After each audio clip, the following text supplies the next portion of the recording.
நீங்கள் ஆவலுடன் கேட்டுட்டு இருந்த வெயிட் அப்டேட்டோட வந்துட்ட மனிதர்களே. வணக்கம் மனிதர்களே. 32 நாள் 90 நாட்கள் வெயிட் லாஸ் சேலஞ்சில் தம்சமாக காலடி எடுத்து வச்சாச்சு. இன்னைக்கு காலையில் நான் எதுவுமே வீட்டில் செய்ய முடியாத காரணத்தினால போகிற வழியில் வாட்டர் மெலன் சும்மா கப்புன்னு உள்ள தள்ளிட்டு இதோ நீங்கள் ஆவலோட கேட்டிருந்தேன். என்னோட வெயிட்டை செக் பண்ணிட்டேன். என்னோட வெயிட் அப்படி வந்துடுச்சு. லாஸ்ட் டைம் நான் பார்க்கும்போது 97 இருந்தேன். இப்போ 95.5 இருக்கேன்.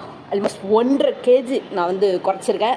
ரொம்ப சந்தோஷமாக இருக்குது. அதே குஜுகலத்தோட சுங்கட்டி சூறாவடியாக தம்சமாக ஒர்க் அவுட்லாம் போட்டு முடிச்சுட்டு ஒரு முக்கியமான இடத்துக்கு நான் கிளம்பிட்டேன். போகிற வழியில் ஒரே பிரியாணி வாசனை. என்ன பண்ணுறது, நான் வர பிரியாணியே சாப்பிடக்கூடாதுன்னு இருக்கேன். அப்படியே பார்த்தா ஒரு குழந்தைய ஆட்டோவில் தூக்கிட்டு போயிட்டு இருக்காங்க. அந்த குழந்தைய பார்க்கும்போது தான் எனக்கு தோணுது, நானும் இந்த மாதிரி ஒரு பச்சிலம் குழந்தையாக தானே பிறந்து வளர்ந்து அதிகமாகவே வளர்ந்து அதை குறைக்கிறதுக்கு என்ன பாடுபடுறேன்னு நினைக்கும் போது தான் நான் பைக்கில் போயிட்டுருக்கேன்.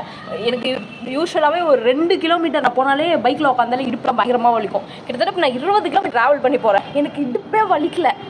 அவ்வளோ ஜாலியாக இருந்துச்சு. அதுக்கப்புறம் நான் வேணும்னு அடம் பிடிச்சி அழுதுட்டு இருந்தேன். என் அக்கா மாமனையும் அவளுக்கும் ஒரு சர்ப்ரைஸை கொடுக்கலான்னு போயிட்டேன். என்னை பார்த்தது ஒரு குஜுக்கலமாயிட்டாங்க. அப்புறம் அவங்க கூட செம்மையாக விளையாடிட்டு எங்கள் அக்கா வீட்டிலே பிடிச்சி இந்த கருவேப்பிலை மரம் தான்.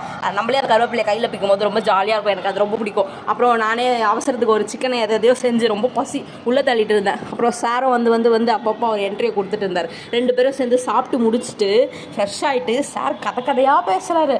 டேடி இது பண்ணார், மம்மி இது பண்ணார், நீ தான் இல்லவே இல்லை தெரியுமா கோபிகா, அப்படி இப்படின்னு சொல்லிட்டு ஒரே கதையாக சொல்லிட்டு இருந்தார். இவ்வளோ கதையை சொல்லி முடிச்சுட்டு பர்ஃபி எடுத்துகிட்டு வந்து நீயும் சாப்பிட்டு கோபிகா, எனக்கு ஓப்பன் பண்ணி கோபிகான்னு கேட்டுட்டு டே சித்தி இதெல்லாம் சாப்பிட மாட்டேன்டா, டயட்டில் இருக்கேன்டா அப்படி இப்படின்னு சொல்லிட்டு ரூமுக்கு போய் பார்த்தா ஒரு பீஸ் இருந்துச்சு. கண்ட்ரோல் பண்ண முடியாமல் எடுத்து ஒரு பீஸை உள்ளே தள்ளிட்டா மனிதர்களே. அப்புறம் ஈவினிங் ஆனதும் சார் என் தொப்பையில் படுத்துட்டு நல்லா தூங்கிட்டார். இதுக்கு தான் உன் தொப்பை குறையவே கூடாது கோபிகா, நீ ஜிம்முக்கு போவே கூடாது கோபிகான்னு சொல்லிட்டு இருப்பார். அப்படியே அவன் தூங்குற அழகெல்லாம் ரசிச்சுட்டு நைட்டுக்கு சீட்டை போட்டுட்டு இன்னைக்கான சேலஞ்சை மாசா முடிச்சு